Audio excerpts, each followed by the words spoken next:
Now it's time to hang around Johnson segment again. A little quick one with Josh Metellus, but $25 million man, family man.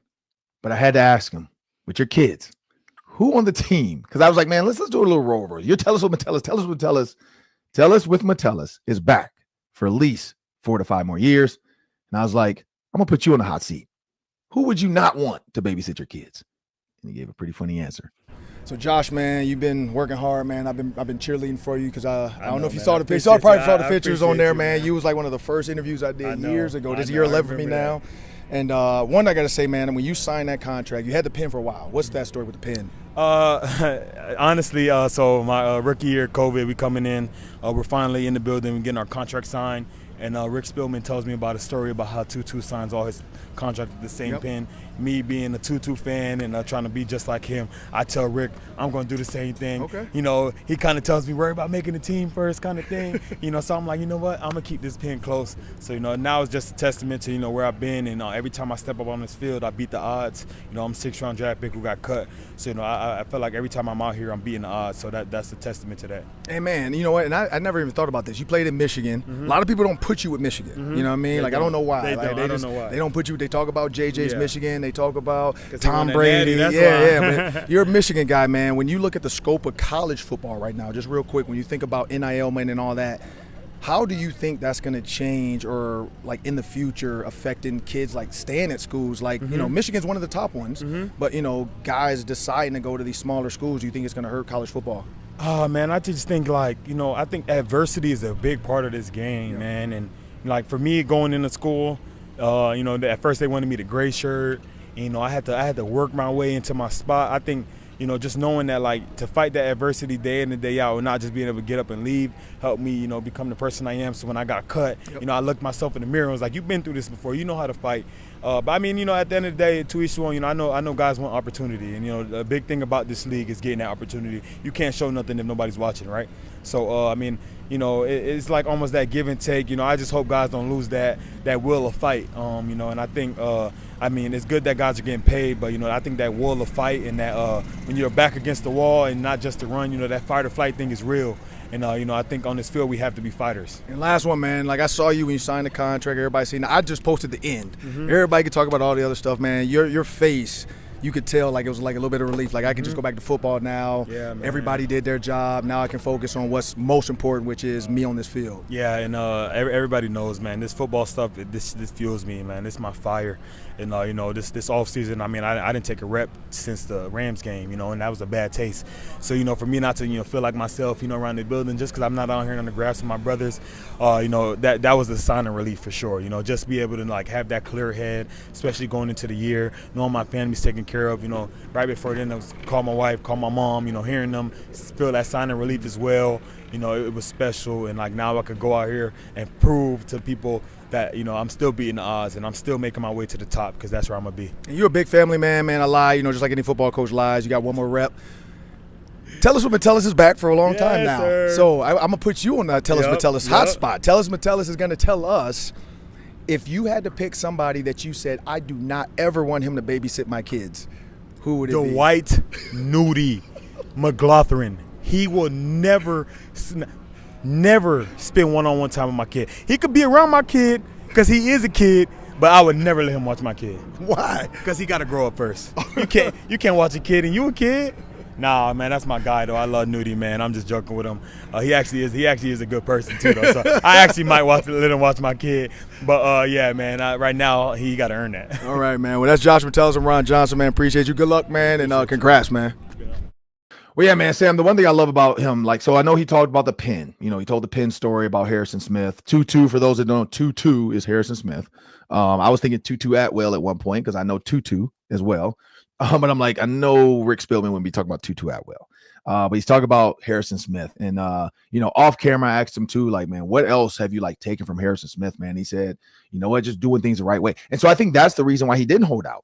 I think that's why he did it. You know, he wanted to be a team first guy. He wanted to be around. He didn't want it to be weird because the thing is, when you hold out and you don't show up, everybody's going to nitpick when you get your money. Like, think about how much people nitpicked CJ Hawkinson, you know, out the gate. Oh, he doesn't look healthy. Oh man, he did this, and oh man, like, did he jinx himself by doing that, faking injuries? Again, we don't know if he was hurt or not for real, but people assume he was faking injuries just to not have to practice, to not deal with the any fines from holding out for training camp. And Josh Metellus was out there, man. I'm pretty sure, though, Kevin O'Connell and them were smart about it. Like, hey, Josh, like, we're working on your contract, man. You don't need to do this drill. You don't need to do this. Don't jump over guys. Don't go diving for balls. Stay away from things that you can get. But here's the thing. If you play sports scared, you're going to get hurt. And that's the tough thing about football. So my guess is they put him in, to make sure he did drills, just to do drills, get moving, but know where you're supposed to be a part of this team. You are a leader on our field and captain. But I love that. I love that Harrison Smith is continuing to like impart his life, his journey, ways that he's done stuff on these guys. I was going to talk to Harrison Smith yesterday, or maybe I'll catch him on the night deal, because the last picture I have of him and my daughter was the night practice, like when she had to be like 6 or 7 and maybe 8, and he gave her a jersey. And so one, she's been asking me to get it signed. So I'm like, this is a perfect time then. But two, I told her, I want to take another picture, because when you were little, like when he was on the knee, you guys are the same height. I'm like, now if he gets on the knee, you're taller than him now. So I want to do that. But yeah, man, listen to Josh Metellus talk about that. That was, for me, that was cool. But anything, what did you take away from that? Was it the Nudie McGlovern? Like, what did you get from him? Yeah, just it's amazing how far he's come along. I mean, I think is what stands out to me. Like, I mean, we were talking in 2023 about him being a roster bubble guy, and Brian Flores comes along and really throws him a life raft, right? Yeah. Like if he doesn't get that opportunity to play significant snaps and show what he can do, he's probably a journeyman. He's probably fighting for roster spots. He's probably doesn't have a home. He's a nomad. He's floating around the league. Brian Flores gave him his career, and now he's a rich man because of it. And he took that opportunity. He's been super durable. He turned himself from bottom of the roster guy now to captain on the defense, and he's integral to that defense. So I love hearing from him and seeing his confidence grow as he grows in stature and importance to this team. What a really cool story of a homegrown guy, and hat tip to Rick Spielman. He drafted him, around COVID. Mm-hmm. And his development has been like, that's what it's all about when those day 3 picks come to fruition and you get to keep them in your building. Yeah, and I think that's the key too, keeping them in the building. Brian Flores has turned them, and again, people keep saying like, "What?" I remember that was one of our questions. What does Josh Metellus look like without Brian Flores?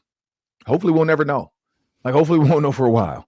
I think he could be a true, just strong safety. But again, Brian Flores made him a weapon X. Like, he is an absolute weapon. Like, when you look at him lining up at 12 different positions, within a season, and within a game, lining up at 6 different positions, and arguing with PFF because they're saying, well, you don't play enough safety, just safety, to be in our top 10 safeties. Like, you don't have enough snaps.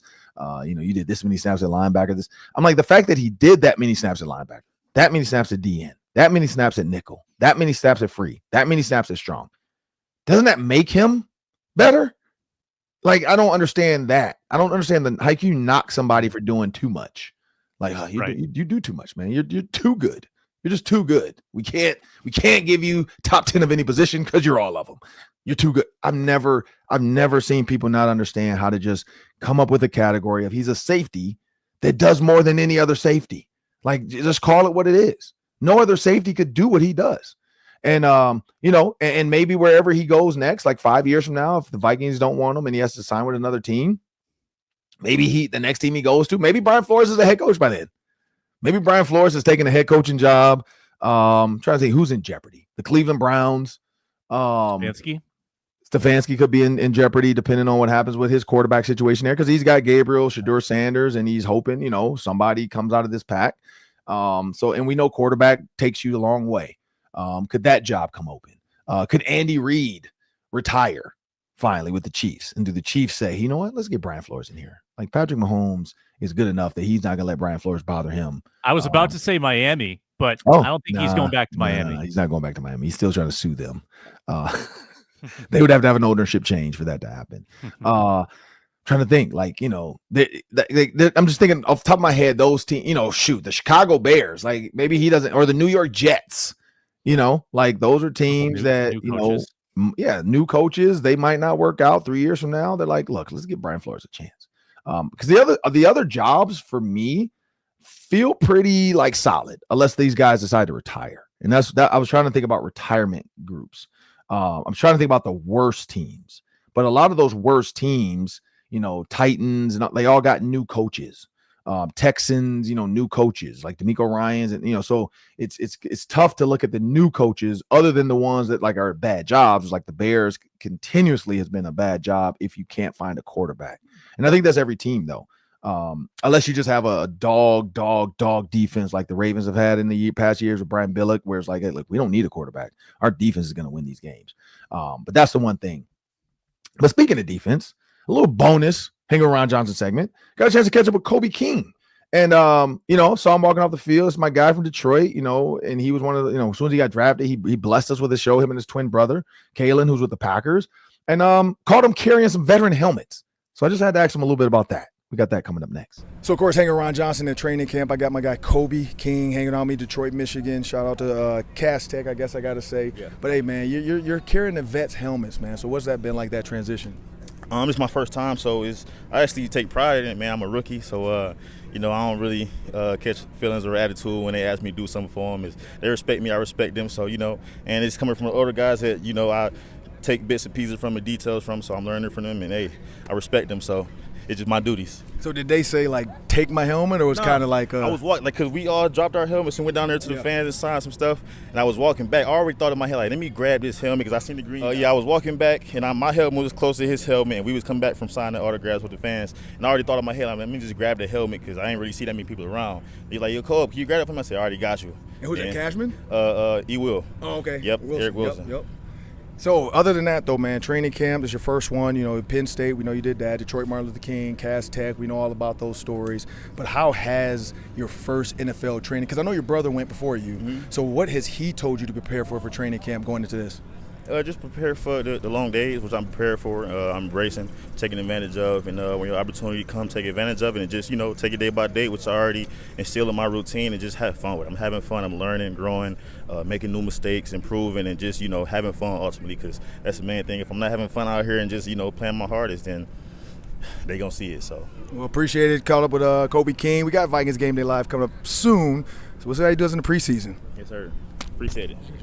And man, and the thing about Kobe King, man, that's the one thing I love about him is just like humbleness. Like he wasn't asked to carry a helmet. He said, I saw E. Will's helmet sitting there, which E. Will has, which is okay. So this was interesting. Blake Cashman has the green dot for the ones. Eric Wilson has the green dot with him and Kobe for the twos. So that makes sense, though. I was like, I was trying to figure that out. I'm like, wait, why does Eric Wilson have the green dot? Because he said, I saw the green dot. I thought it was Cashman helmet he picked up, but no, Eric Wilson. So the left and right inside linebackers, he's not calling it Moore and Mike. I like that. With Brian Flores, they're interchangeable. His right inside linebacker with the ones is Cashman. He has the green dot. His left inside linebacker with the twos is Eric Wilson, and he has the green dot. So that's some intel. I don't know if a lot of people have talked about that, but that's something I picked up right away, that Kobe King and Eric Wilson are kind of buddy now because they're with the twos. And then you got Brian Asamoah and Max Tooley behind them. I don't know if there is a green dot in that group. If it would be like, I'm guessing probably Brian Asamoah, because he's been there longer. But I have to look at that one too, because, for training camp and for preseason, for sure, Eric Wilson's going to have to learn the calls and get the calls and be able to get them to the defense, the twos when they're out there, which I'm guessing they're going to get probably 3 quarters, if not 3.5 quarters. I'm guessing 2 to 3 series from what Blake Cashman said we had him on is what the defense probably will do in that first game. And then they'll get that full week of Patriots. And so I guess there's not a lot to do in the game after a full week of practice with the Patriots. But yeah, it was cool to hear him talk about like Eric Wilson and the green dot, and Eric Wilson didn't tell him to pick it up. He picked it up because he's like, look, man, this is one of my vets. I'm gonna grab his helmet for him. This is the first day in pads too. So this was actually the first opportunity for rookies to start doing this stuff because they hadn't had shoulder pads on. They weren't super sweaty and hot and all this other stuff. They were just out there running around in shorts and or pants and whatever they want to put on. But he saw Eric Wilson's helmet sitting there. He picked it up and he said, as he's walking, Eric Wilson's like, hey, you grab my helmet? And he's like, I already got it, man. I got you. And so he's just like, he takes honor in that, like, man, I get to do this. Like I'm a NFL football player. Like I'm going to make, $1 million. You're telling me I can't carry a helmet to be a better rookie to my veteran? Come on. you know, and so I think that's the cool part, you know, and I tagged his mom and the kind of teased it on social media. That's 3 Ron Johnson, by the way, on social media. Also, the Ron Johnson Show. Make sure you follow on both accounts, and then Locked On Sports Minnesota. And he said that was the one thing he wanted to make sure he did was kind of be like seen as that type of guy. And his mom, I tagged him like, man, that's a kid that's raised right. Anybody that's raised to kind of feel like, you know what, like I'm not better than anybody else. I'm gonna do what I gotta do. You know, and then I did ask him about his brother. I like what he said about his brother. You know, like, what did my brother pray? He said, man, be prepared for the long days. He said, camp is long, it gets long. Be prepared for that. And I think that's the cool thing. When you have a twin brother that just went through this before you, he can kind of give you a little bit of heads up, like, hey man, this is not easy. This ain't college. College, we were the man. Now, man, we back to working our way back up to the top. But it looks like all signs. I haven't checked out the Packers depth chart yet. I don't know if you guys have kept up with any of the Locked On Packer stuff. But I wonder what that looks like. Like, where is Kalen King at as far as making the roster? Because it looks like Kobe King is going to make the Vikings roster.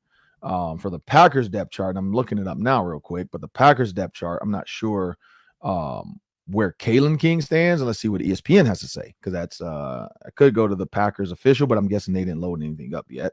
But Kalen King is he with the ones? Nope. And he's not. I'm seeing third team nickel. Yep. And he's questionable right now too, which is not great. So, you know, he's got some work to do. From a special team standpoint. They don't have anything up there yet, so we'll see that as the preseason gets kicked off August 9th.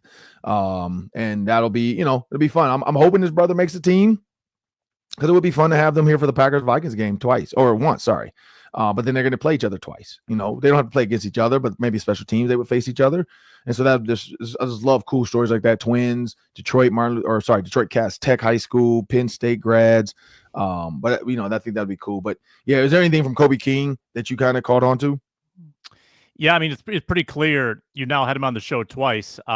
Just cool family. You know, we've had his dad on, we have his brother on, he's on. Just cool family dynamic.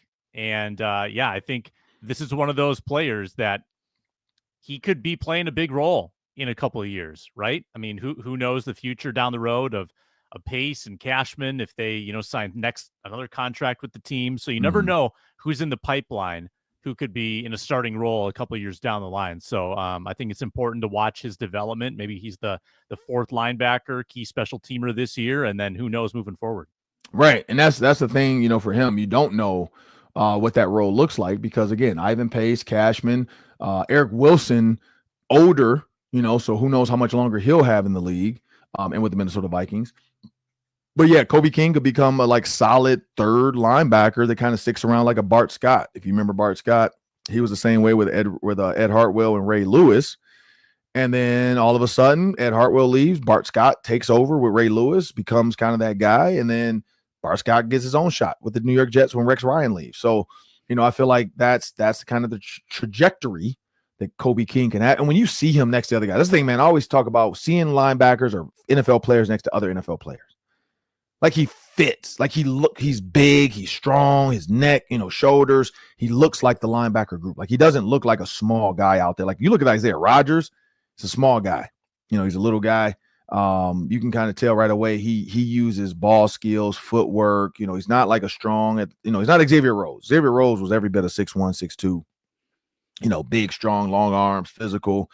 You know, that's not Isaiah Rodgers, but Kobe King looks like, okay, I can take on a fullback. Like, I'm looking forward. My guess is at some point that's going to happen, but I'm looking forward to seeing him like versus CJ Ham or him versus Josh Oliver in a lead blocking situation.